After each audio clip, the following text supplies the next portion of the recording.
sin permiso de otro mí. Alimentando al monstruo de la rabia, tu enemigo fuerte.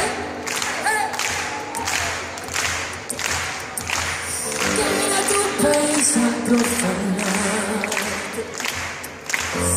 pisa la ciudad sin tu permiso, te sacará tus cosas de la calle, tu enemigo. Ahora cántame un poquito fuerte.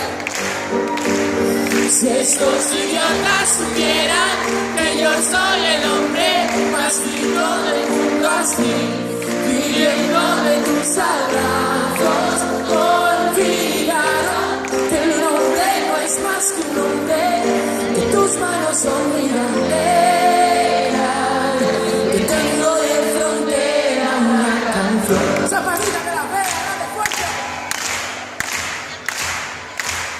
No me preguntes para qué venir, pregúntate mejor cómo has llegado.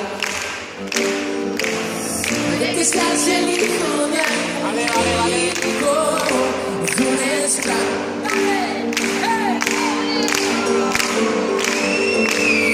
Y ahora me decir que el tu enemigo,